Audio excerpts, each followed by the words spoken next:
কি আশা করেছেন আমি ওখানে মার খেয়ে চিত হয়ে পড়ে থাকবো? হ্যাঁ, কি আশা করেছেন আপনি? আমি আমার লোকদেরকে বলেছি নামো, অফকোর্স বলবো। So you expect me to be beaten over there? আপনি আশা করছেন আমি ওখানে মার খাবো? Oh no no no no no no no no no, don't think that. Hasnat Abdullah আপনাকে বলছেন বিএনপির আওয়ামী লীগ বিষয়ক সম্পাদক, আর আপনি হাসনাত আব্দুল্লাহকে বলছেন ফকিন্নির বাচ্চা।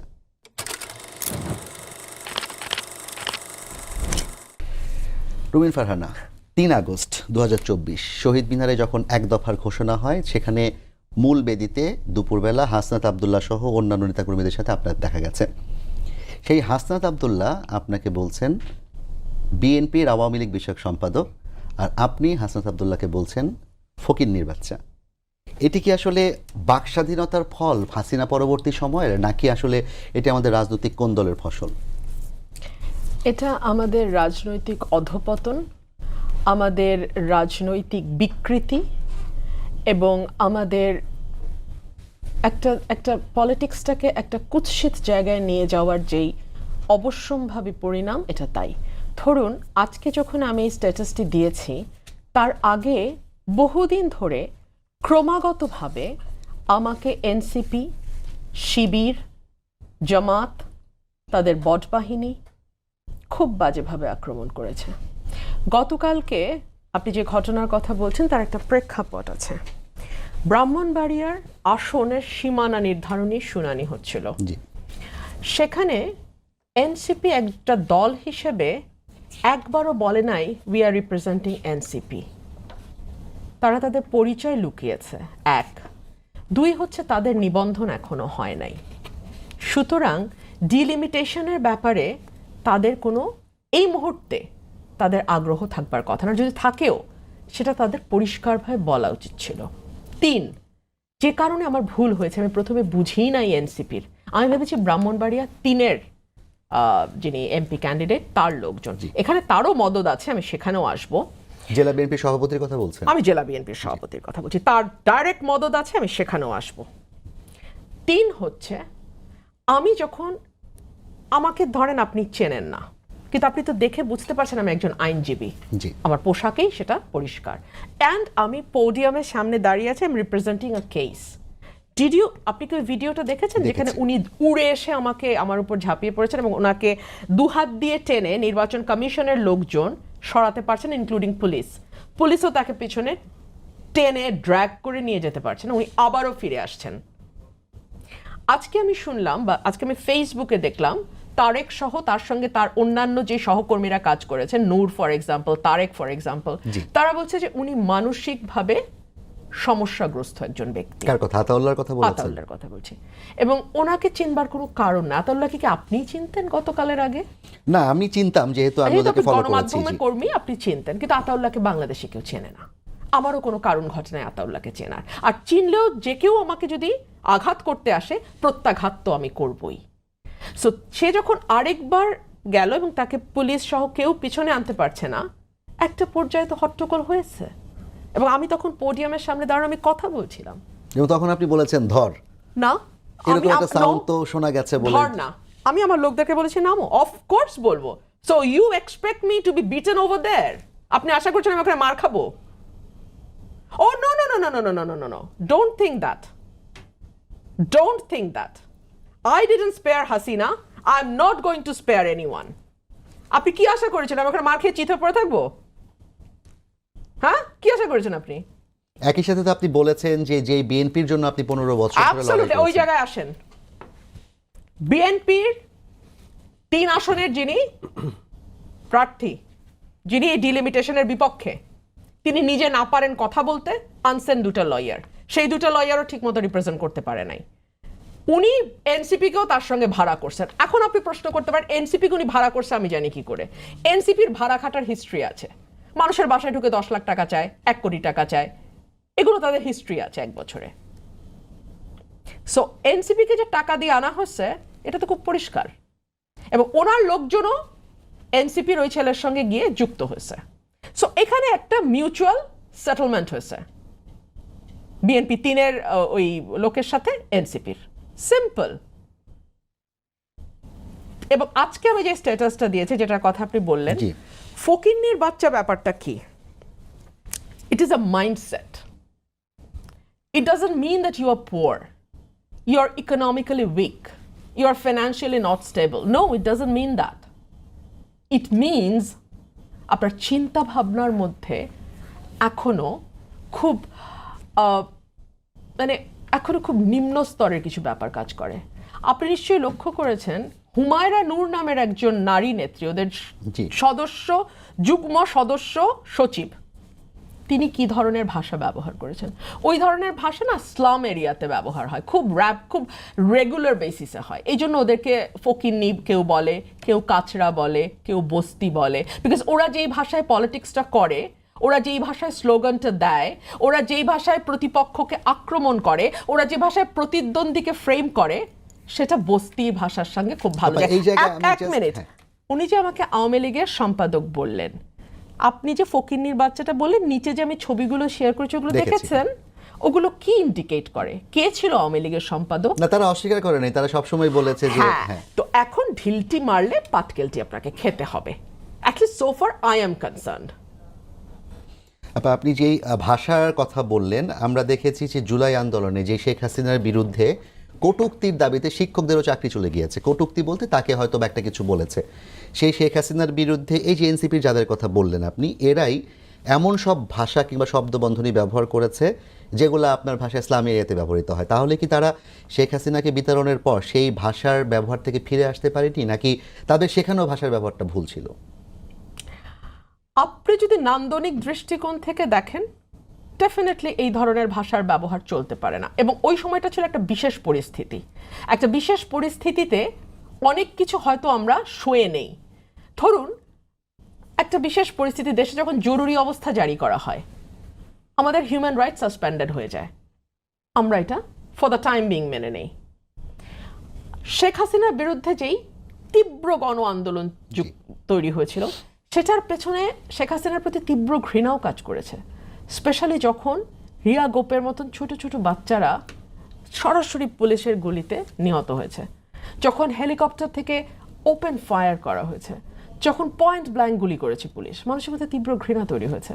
তখন ওই ভাষাটার আমাদের সেরকমভাবে মনে হয় না, বিকজ ওটা একটা বিশেষ সময়, that's a time of emergency. কিন্তু আপনি কি চিন্তা করতে পারেন একটা দেশে হিউম্যান রাইটস চিরজীবনের জন্য সাসপেন্ডেড থাকবে? ঠিক একইভাবে আপনি ভাবতেও পারেন না, চাইতেও পারেন না যে আপনার সন্তান, যার বয়স এখন 5, 4, ছোট ছোট কথা শিখছে, বলছে, সে ওই শব্দগুলোর সঙ্গে এমনভাবে পরিচিত হবে যেন ওই কথাগুলো কোনো কথাই না, যেন এগুলো খুব স্বাভাবিক বাক্য বিন্যাসের মধ্যেই কথাগুলো অটোমেটিক্যালি চলে আসে। এই শব্দগুলো আপনি কি চান আপনার সন্তান এভাবে বড় হোক? কোনো বাবা মার সেই ভাষার ব্যবহারের যে চর্চা, সেটি এখন বিশ্ববিদ্যালয় পড়ুয়া কিংবা কলেজ পড়ুয়া তরুণদের মধ্যে বহুল চর্চিত। সেটি আসলে সামাজিক প্রেক্ষাপট কিংবা বাস্তবতা, সেটা আসিফ শাহ আনসার বলতে পারবেন ভালো। আমি সর্বশেষ আপনাকে একটা ছোট্ট প্রশ্ন করে স্যারের কাছে যাব, যে আপনি এবং বিএনপির সভাপতি খালেদ হোসেন মাহবুব শ্যামল, তাদের দুজনের মধ্যে যে আপনাদের দুজনের মাঝে যে এক ধরনের এই আসন বিন্যাস নিয়েই বলা যায় যে একটা মতভিন্নতা কিংবা কোন্দল আছে, এটি নিয়ে কি দলের পক্ষ থেকে আপনাদেরকে কিছু বলা হয়েছে? আমাকে কিছু বলা হয়নি। কিংবা তাকে? আমি কিভাবে জানবো ওকে কি বলছে? আচ্ছা, তাহলে পরে এই প্রশ্নে আসবো। আবার আমরা অন্য আরেকটি বিষয়ে আলাপ করবো। ডক্টর আসিফ শাহ, আপনার কাছে আমার প্রশ্ন হচ্ছে যে আমরা মূলত বাক স্বাধীনতার কথা বলি, আমরা দলীয় শৃঙ্খলা রক্ষার কথা বলে অনেক, যেমন বিএনপি হচ্ছে প্রায় 700 জনকে শোকজ দিয়েছে এখন পর্যন্ত, এবং এনসিপি দিয়েছে 10 জনকে, এর মধ্যে 7 জনের শোকজ আবার প্রত্যাহার করে নিয়েছে তারা। কিন্তু আলটিমেটলি রাজনীতির যে ভাষা হওয়া উচিত, সেই ভাষার ব্যবহারটিকে সবাই বাক স্বাধীনতা হিসেবে চর্চা করার সুযোগ হিসেবে দেখছেন কিংবা মনে করছেন। আমরা যে ভাষায় এখন কথা বলছি, সেটি কি আসলে বাক স্বাধীনতার চর্চা? ধন্যবাদ আপনাকে। দেখুন, বাক স্বাধীনতার সীমারেখা আপনি কোথায় টানবেন, এটা একটা ডিফিকাল্ট কোয়েশ্চেন। মানে অনেক পলিটিক্যাল সায়েন্সের লোকজন এটাকে বিভিন্নভাবে এসে করে। ইন জেনারেল আমি যে জায়গাটায় এসে দাগটা টানতে চাই, in terms of kind of হচ্ছে কি খানিকটা, সরি আমি একটু থিওরিটিক্যাল হিসেবে বললেও, যদি জিনিসটাকে এইভাবে দেখি যে আপনি যে মতামতটা দিচ্ছেন, সেটাকে আমি যেটাকে বলি একটা নো হার্ম প্রিন্সিপাল, এটাকে ভায়োলেট করছে কিনা। এখন আমার মতামতে বা আমার বক্তব্যে আপনি আহত হতে পারেন, আপনার অনুভূতি আহত হতে পারে, আপনি যেটা হয় যাই না, অনুভূতিতে আহত হওয়া, I don't necessarily think that's a violation of anything. But যে জায়গাটা এসে সমস্যাটা হচ্ছে যে আপনার সেই বক্তব্যটা যদি হচ্ছে গিয়ে ভায়োলেন্স ইনসাইট করে, সেই বক্তব্যটা যদি হচ্ছে গিয়ে কাউকে অনুপ্রাণিত করে হচ্ছে আরেকজনকে আঘাত করার জন্য, সেই মোমেন্টে এই বাউন্ডারিটা আপনি হচ্ছে গিয়ে ক্রস করে যান। এর মানে যে হচ্ছে গিয়ে এর আগে যেগুলো বলছেন সেগুলো যে ভালো বা খারাপ আমি সেই দৃষ্টিকোণ থেকে দেখছি না, আমি বলছি সেটারও একটা অ্যাকসেপ্টেবিলিটি থাকতে পারে। আমি একটু পলিটিক্সের জায়গায় আসছি যে দেখুন, আমরা যেটা দেখেছি যে এর আগে থেকে বিভিন্ন সময়ে আমাদের পলিটিক্যাল নেগোসিয়েশনের যে ভাষাটা, সেইটা কটূক্তিতে ভরে যেতে যেতে এটা একটা মানে একদম আজে বাজে লেভেল পর্যন্ত পৌঁছে গিয়েছিল। আগে আমি ওই উদাহরণটা পরে আসছি।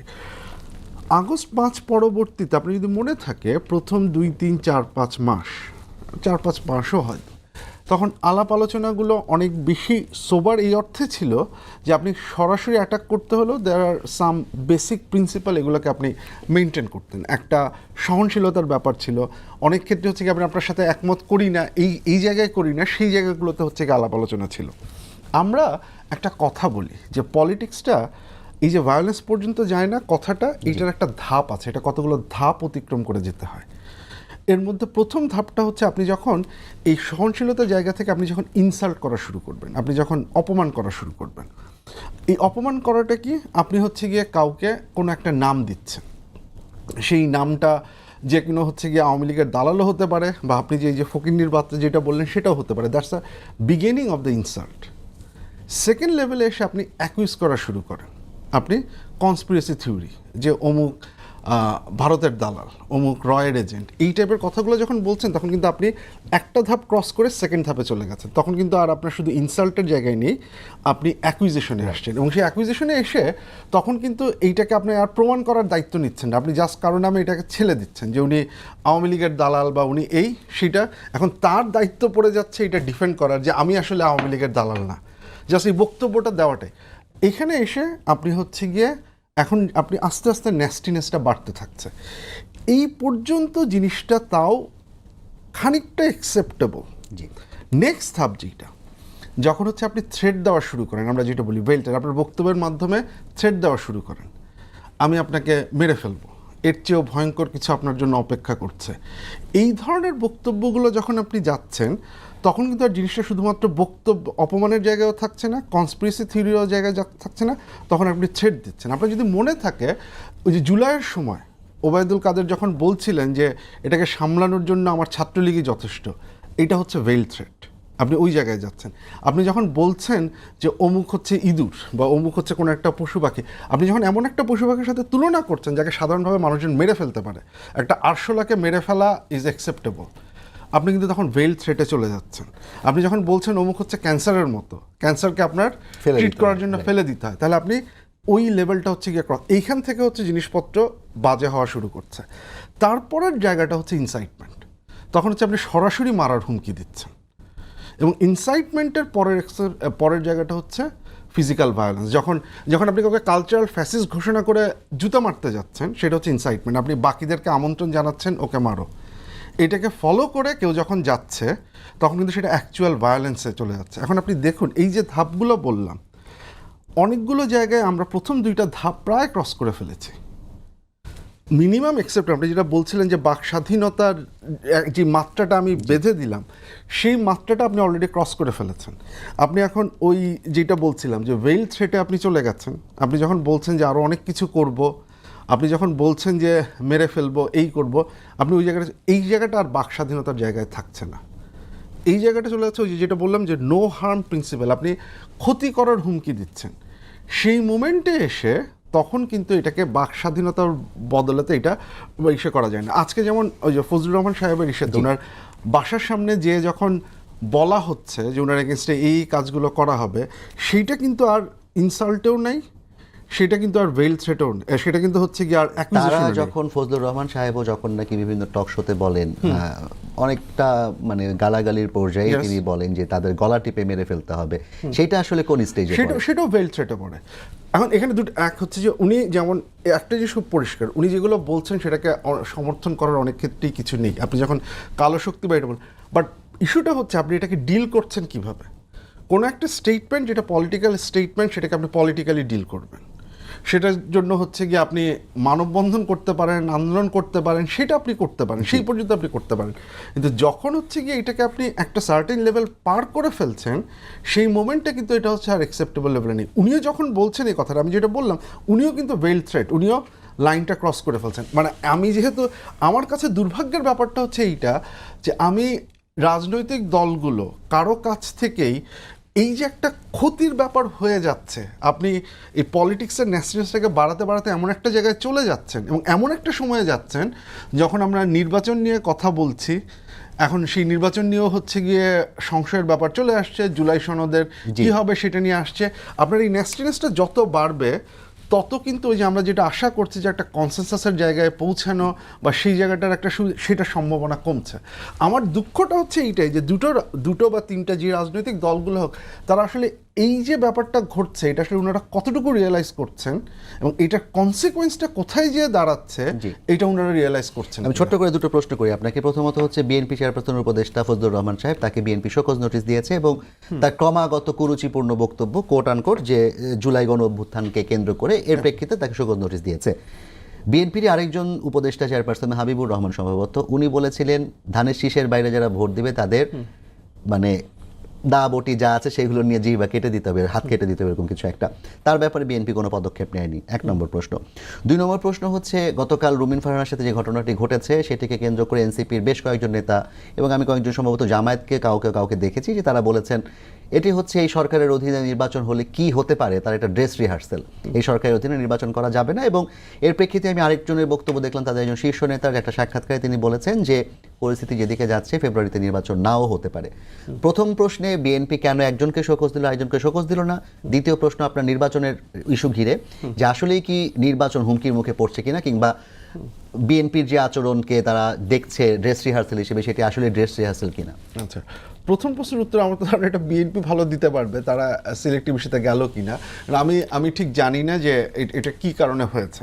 একটা যেটা আমি মাঝখানে দেখেছিলাম যে ওই যে বক্তব্যটা বলা হয়েছে সেটা প্রবাবলি সিলেক্টিভ একটা কিছু ছিল। I am not sure that whether that is true or false. উনি যদি সরাসরি এই কথাটুকু বলে থাকেন, আমি যেটা বললাম সেইটা ওই যে বাক স্বাধীনতার যে সীমা সেটা হচ্ছে গিয়ে লঙ্ঘন করেছেন, যদি এর মাঝখানে অন্য কিছু না থাকে সেই ক্ষেত্রে অফকোর্স এইটাকেও হচ্ছে গিয়ে আপনার অ্যাড্রেস করা দরকার। সেটা বিএনপি ডিসিশন নিবে কেন নেয়নি, কেন হচ্ছে কি নিয়েছে। সেকেন্ড যে প্রশ্নটা, দেখুন আমার কাছে, আমি আবারও একটু আগের কথায় ফেরত যাই, আমার কাছে তো মনে হয় এই যে নির্বাচন নিয়ে যে সংশয়, এটা তো এই ঘটনার আগে থেকেই ছিল, এটা তো নতুন করে সৃষ্টি হওয়ার কিছু নেই। আপনি যদি চিন্তা করে দেখেন যে এই যে জুলাই সনদ সাইন করবেন কি করবেন না, এটার বাস্তবায়ন প্রক্রিয়া কি হবে, এটার বাস্তবায়ন প্রক্রিয়া এইরকম না হলে আমরা নির্বাচনে অংশ নেব না, এই সরকারের আইন শৃঙ্খলা পরিস্থিতি রক্ষা করার সম্ভাবনা নেই, এই ধরনের বক্তব্য এটা তো নতুন আসছে না, এটা তো হচ্ছে গিয়ে আগে থেকেই আসছিল এবং এটা হচ্ছে গিয়ে চলমান প্রক্রিয়া। আমার বক্তব্যটা হচ্ছে ওই জায়গাটাতে, যেটা আমি লাস্ট যে কথাটা বলে হচ্ছে গিয়ে শেষ করেছিলাম, যে আপনি যদি নির্বাচন চান তাহলে you have to think about the consequences of your every action. যে ন্যারেটিভটা চলছে আপনি সেটাকে বাতাস দিচ্ছেন কি না সেটাও বিবেচনা করা দরকার। এবং একই সাথে আমি যেটা বলছিলাম যে দুটো দলকে বা সবাইকেই ওই জায়গাটা থেকে একটু চিন্তা করা দরকার যে অ্যাকশনগুলো আমরা ফলাফল কি হতে পারে, সেটার কনসিকুয়েন্সটা কোথায়। জি, অনেক ধন্যবাদ আপনার কাছে আবার আসবো। রুমিন আপা, আপনাকে আবার একই প্রশ্নে ফিরতে চাই আমি। আপনি বলেছিলেন যে তারা গুন্ডা পান্ডা নিয়ে আসছে, আমি চাইলে গুন্ডা নিয়ে আসতে পারি, আপনারা কি গুন্ডা চান কিনা? এটিকে কেন্দ্র করেই এনসিপি সহ আরো কয়েকটি দল কিংবা তাদের বিচ্ছিন্নভাবে একাধিক ব্যক্তি বলছে, যেটা হচ্ছে নির্বাচন কেমন হবে তার ড্রেস রিহার্সেল আপনি দিলেন, যে নির্বাচন এভাবে করে আপনারা ভোট দখল করবেন। ওরা খুব ভালোভাবে জানে এভাবে আমাদের ভোট দখলের ন্যূনতম প্রয়োজন নাই। মোটা দাগে একটা সুষ্ঠু নির্বাচন হোক। এনসিপি নিজের পরিবারের 5 সদস্যের 4টা ভোট এনশিওর করতে পারবে আপনার মনে হয়? আচ্ছা যাক, ওই আলাপে ইলেকশনকে আনসার্টেন করা এবং এই সরকারের অধীনে নির্বাচন সুষ্ঠু হবে না, এই সরকারের সেই ক্যাপাসিটি নাই, এটা তো কেউ কেউ আপ্রাণ চাইছে প্রমাণ করতে, তাই না? কারণ তারা নির্বাচনটাকে ডিলে করতে চাইছে। কারা চাইছে আপনি খুব ভালো করে জানেন। যে দলটির হয়তো এখনো নিবন্ধন হয়নি, যে দলটি হয়তো ন্যূনতম শর্তও পূরণ করতে পারছে না, যেই দলটি হয়তো মাঠের পরিসংখ্যান দেখে, ডেটা স্যাম্পলিং দেখে বুঝতে পারছে যে মানে টেনে টুনে 10 থেকে 15টা আসন হয়তো তারা পাবে, তারা কি সত্যিই চাইবে যে এত শান শওকত যেটা তারা গত 1 বছর ধরে ব্যবহার করছে সরকারের লেজে লেজে থেকে, সেই শান শওকত তারা হারিয়ে ফেলবে? এটা তো চাইবে না। ওরা চাইবে নির্বাচনটাকে যত বেশি পেছনে নেওয়া যায়। আমার প্রশ্ন হচ্ছে যেই দলটি জানে, এবং মাঠের পরিস্থিতিও তাই, যে আজকে বাদে কালকে নির্বাচন হলে মানুষ চাক আর না চাক ব্রুট মেজরিটি নিয়ে বিএনপি পাওয়ারে যাবে। বিএনপির কোনো নেতা যদি তাদের হীন স্বার্থ, ব্যক্তি স্বার্থ চরিতার্থ করার জন্য ওই ধরনের দল থেকে লোক হায়ার করে নিয়ে এসে একটা অস্থিরতা তৈরি করতে চায়, এবং এই অস্থিরতা তৈরি করে আপাত কিছু সুবিধা হয়তো সেই নেতা পাবে, কিন্তু লং রানে দল ক্ষতিগ্রস্ত হবে, দেশ ক্ষতিগ্রস্ত হবে, নির্বাচনটা আনসার্টেন হয়ে যাবে, সেই ধরনের নেতাদেরকে বা সেই রকম নেতা যদি কেউ বিএনপিতে থেকে থাকে, তাদেরকে বিএনপি ক্যারি করবে কিনা, ক্যারি করলে তার কনসিকুয়েন্স কি দাঁড়াবে, এটাও তো বিএনপির নির্ধারণের ব্যাপার আছে। দেখুন, প্রত্যেকটা রাজনৈতিক নেতা এবং কর্মীর একটা ইউএসপি থাকে, যে ইউএসপিটার জন্য দল তাকে বাধ্য হয়, যে অনেক সময় মন না চাইলেও তাকে রাখতে হয়, পদ দিতে হয়, সম্মানিত করতে হয়, কারণ খুব স্ট্রং কোনো ইউএসপি আছে। মেবি কারো মাঠের পারফরমেন্স অসাধারণ, মেবি কেউ অসাধারণ দল গুছায়, মেবি কেউ দলকে ডোনেট করে, মেবি কেউ একজন অসাধারণ ওরেটার, মেবি কেউ একজন খুব বিপদের সময় দলের পাশে স্ট্রংলি দাঁড়িয়েছিল। It could be anything. এখন দলকে আবারও বসে ভাবতে হবে আগামীর রাজনীতি কোন পথে যাচ্ছে, সেই রাজনীতি ট্যাকেল দেওয়ার জন্য কি ধরনের মানুষ আসলে দলকে প্রমোট করতে হবে। সো আমি ওই জায়গাটায় আবার ফিরে যাই। নির্বাচনকে ডিলে করা, দেশকে একটা অস্থিতিশীলতার দিকে নেওয়া, এবং এই সরকারকে এবং বিশেষ করে নির্বাচন কমিশনকে অকার্যকর দেখানোর একটা চেষ্টা শুরু থেকেই এনসিপি জামাতের মধ্যে আছে। এনসিপি তো নির্বাচন কমিশনের পদত্যাগও চেয়েছে। একদম একদম। আপনি আমাকে বলেন তো, এনসিপি যে বলছে কমিশন নিরপেক্ষ না, এটা তো আমার বলা উচিত। Who is Hasnat Abdullah? সে যে এনসিপিতে গিয়ে গলার রক ফুলিয়ে আমাকে আওয়ামী লীগ বিষয়ক সম্পাদক বললো, হু ইজ হি? না, হু ইজ হি বলার আগে আপা এটাও ভাবতে হবে যে 5 আগস্টের আগেও সে হাসিনাকে ওইভাবে গলার রক ফুলিয়ে কথা বলেছিল। ওর পাশে আমি দাঁড়িয়েছিলাম বলে আপনি একটু আগে বলেছেন, অর্থাৎ বিএনপিও ছিল, বিএনপিও ছিল এবং সেও ছিল, মানে তাকে তো সম্মানটা দিয়ে বলতে হবে। মার খেয়েছে, হ্যাঁ নিশ্চয়ই, কিন্তু আপনি যদি এনসিপি বলতে বাংলাদেশের সমগ্র ছাত্র সমাজকে বুঝে থাকেন, তাহলে you are living in fool's paradise. NCP অবশ্যই পুরো বাংলাদেশের ছাত্র সমাজের প্রতিনিধিত্ব করছে।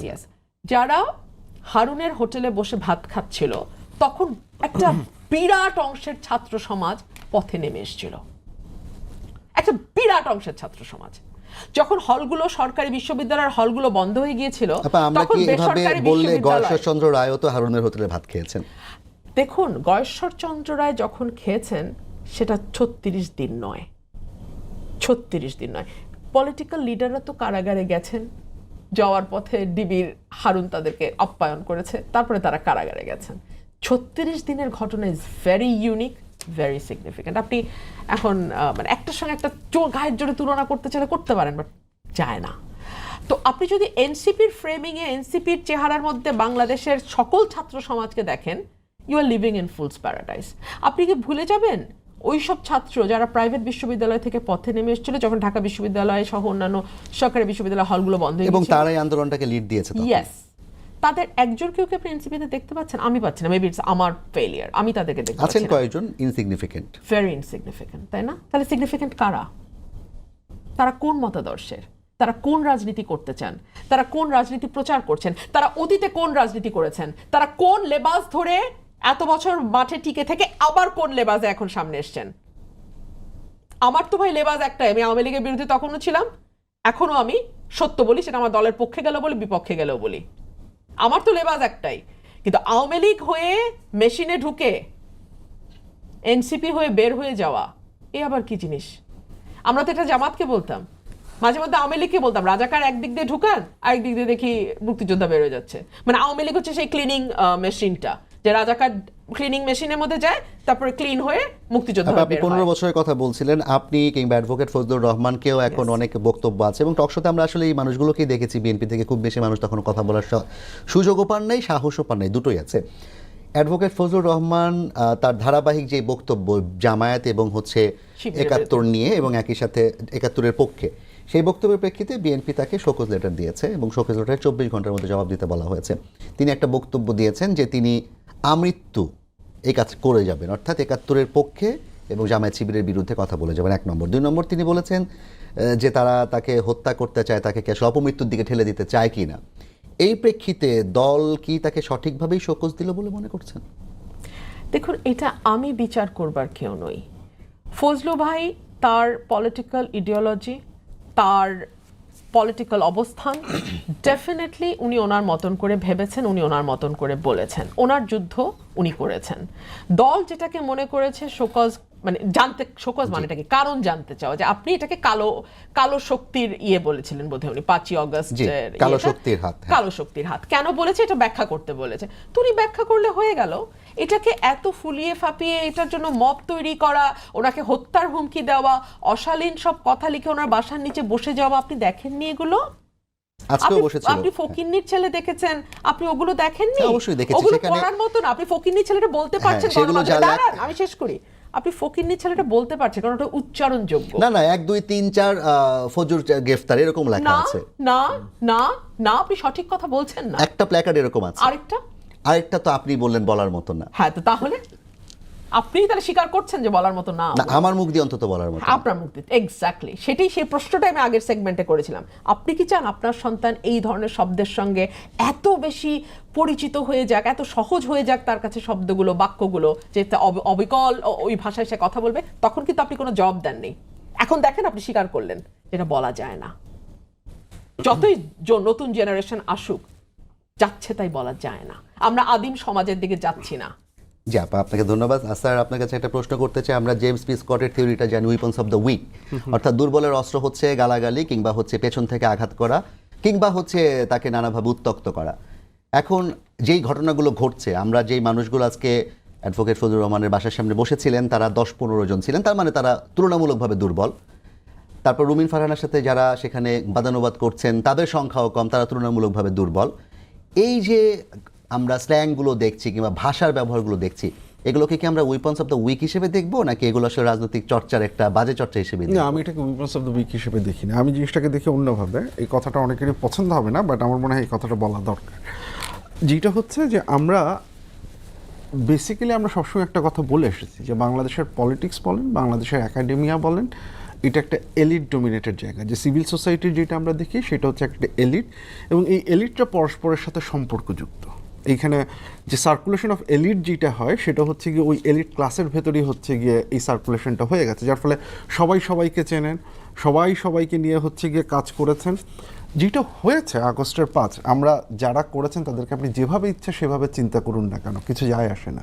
যেটা হচ্ছে অ্যাট দ্য সেম টাইম আপনি চান বা না চান, এইটা হচ্ছে গিয়ে আপনার আমাদের যে ক্লাসের যে আইডেন্টিটিটা আছে সেটা ভেঙে একটা এলিট গ্রুপ এখন ফরমেশনের চেষ্টা হচ্ছে।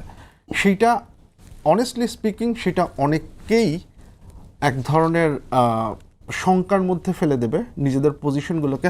ফর ইনস্টেন্স এটা আমাকেও হচ্ছে একটা শঙ্কার মধ্যে ফেলে দেবে, কারণ আপনি যদি দেখেন যে আমরা একাডেমিক্যালি একভাবে ট্রেন্ড, এখন যারা আসছেন তারা পাবলিক ইন্টেলেকচুয়াল, তাদের কাছে অনেক কিছুই ম্যাটার করে না, but those are important voices. এখন এই যে ভয়েসটা, এই ভয়েসটা ইম্পর্টেন্স পেয়ে গেছে, এটাকে আমাদের অস্বীকার করার কোনো উপায় নেই, এবং তারা হচ্ছে গিয়ে তাদের জায়গাটা খুঁজছেন। যে সার্কুলেশন অফ এলিট যেটা হচ্ছে, সেই এলিটে ইনারা হচ্ছে গিয়ে ঢোকার চেষ্টা করছেন, ইনারা হচ্ছে গিয়ে নতুন একটা এলিটের মধ্যে ঢোকার চেষ্টা করছেন, এবং একই সাথে যারা আগের যে এলিটে ছিলেন তাদের একটা অংশ হিসেবে হয়ে গেল, যেটা বললাম যে they are very closely connected. Powerful পজিশনে 5 আগস্টের পরে যারা এসেছেন তারা ওই পুরনো সার্কুলেশন উইদিন এলিটের মধ্যে দিয়ে এসেছেন। কাজে আপনি যেটাকে বলছেন উইপন্স অফ দ্য উইক, আমি এটাকে দেখি হচ্ছে গিয়ে এক গ্রুপ এলিটকে সরিয়ে আরেকটা গ্রুপের হচ্ছে গিয়ে সেই জায়গায় চলে আসার লড়াই। তাজুবা জেবিন নামে একজন এনসিপির নেত্রী আছেন, তিনি আজকে একটা লেখা লিখেছেন তার পরিবারকে কেন্দ্র করে, যে তার বাবা দাদা ছিলেন কৃষক, বাবা হচ্ছেন ডাক্তার হয়েছেন, নানার বাড়ি থেকে বাবাকে সবসময় বাজেভাবে দেখা হতো। এর প্রেক্ষিতে তিনি লিখেছেন যে বাংলাদেশের রাজনীতিতে আপনি যেটা বলছিলেন একটা সার্কুলেশন অফ মানে এলিট শ্রেণীর মধ্যেই ছিল, যেটা কিনা রুবিনা আপা নিজেও সেই এলিট শ্রেণীর প্রতিনিধিত্ব করছেন। আমিও সেই এলিট শ্রেণীকে সেই জায়গায় এন্ট্রি করার ক্ষেত্রে এনসিপির দাবি অনুযায়ী সেই জায়গায় এন্ট্রি করার ক্ষেত্রে এই এলিট শ্রেণী বাধাগ্রস্ত করছে, জনগণের সম্পৃক্ততাকে অংশগ্রহণকে বাধাগ্রস্ত করছে। আপনি কি মনে করেন যে আসলে সেটা সত্য, নাকি তারাই এলিট হওয়ার চেষ্টা করছে? অনেস্টলি স্পিকিং এটা দুটাই। তারাও এলিট হওয়ারই চেষ্টা করছেন, এলিট হওয়ার চেষ্টা করছেন এই জায়গাটাতে যে এই যে এলিটের যে ক্ষমতা কাঠামো সেখানে হচ্ছে গিয়ে তারা অংশ নেওয়ার একটা চেষ্টা করছে। আপনি দেখুন, আমি যে কথাটা অনেক আগে বলেছিলাম যে আমাদের যে কনসেনসাস মেকিং যেই প্রসেসটা, ইটস এলিট বার্গেন, এলিটদের মধ্যে একটা বার্গেন হচ্ছে। তো এখন NCP willingly or unwillingly, NCP তো সেই এলিট বার্গেন প্রসেসে পার্টিসিপেট করেছে। এনসিপি তো সেটা থেকে দূরে সরে যায়নি বা বলেনি যে আমরা এটার সাথে কোনোভাবেই একমত না, আমরা রেভলিউশন এইভাবে করতে চাই, পুরো কাঠামো ভেঙে আমরা নতুনভাবে করব, সেটা তো হচ্ছে গিয়ে বক্তব্যটা ছিল না। Of course they want to be part of the process. যেটা বললাম যে এটা একটা নতুন একটা শ্রেণীর উদ্ভবের চেষ্টাটা চলছে, যে প্রক্রিয়ার মধ্য দিয়ে হচ্ছে গিয়ে তারা যাচ্ছেন, এবং as a result of that এইখানে এই আগের যারা এলিট তারা কিন্তু হচ্ছে কি এই গ্রুপটাকে অ্যাসিমিলেট করে নিচ্ছেন না, তারাও আবার জায়গা দিতে চাচ্ছেন না, তারাও হচ্ছে শব্দের খেলায় বিভিন্নভাবে তাদেরকে আইডেন্টিফাই করছেন এবং তারাও তাদের জায়গা খুঁজে নিচ্ছেন। সো একটা কম্পিটিশনও চলছে, সেই কম্পিটিশনের রিফ্লেকশন হচ্ছে এইটা। ধন্যবাদ ডক্টর আসিফ শাহান। আপা, আপনি কি তাই মনে করেন যে আপনারা যারা কিংবা রাজনীতিতে যে এলিট শ্রেণী আছে তারা নন এলিটদের জন্য রাজনীতিটাকে কঠিন করে তুলছেন? না, একদম না। আমি জানি না আপনি এলিট বলতে আসলে কি বোঝাচ্ছেন। এনিওয়ে, বাট আমার কাছে মনে হয় যে ইনিশিয়ালি আমরা সবাই খুবই মন খুলে তাদের স্বাগত জানিয়েছিলাম।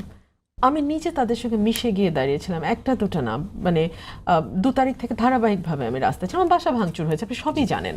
তাদের সাথে আমার সম্পর্ক, ব্যক্তিগত সম্পর্ক যথেষ্ট ভালো ছিল। কিন্তু যখন আমি দেখছি যে তারা মানে আমাকে হাসিনা আর শুরু তারা কিভাবে করেছে, রয়ের এজেন্ট, আমি ভারতের দালাল, এই ধরনের কথা। আপনাকে কেন আঘাত করলো বিশেষভাবে? এটা আমি সেটাকে বলবো তাদের intelligence. I like that intelligence. তারা জানে কোনটা তাদের শত্রু, মানে কোনটা তাদের শক্ত প্রতিপক্ষ। যোদ্ধা অনেকেই থাকে, কোন যোদ্ধাকে আহত করতে পারলে যুদ্ধে অনেকখানি এগিয়ে যাওয়া যায়, এটা এনসিপি আইডেন্টিফাই করতে পারছে। তারা মির্জা ফখরুল ইসলাম আলমগীরের উপরে হামলা করেছিল। হামলা মানে মৌখিক হামলা, মানে মিসইনফরমেশন, ডিসইনফরমেশন ছড়িয়ে দেওয়া। Because Mirza Fakhrul himself is an institution. ওনাকে আঘাত করলে বিএনপিকে অনেকখানি দুর্বল করা যায়। তার কন্যাও আজকে আপনার পক্ষে লিখেছেন।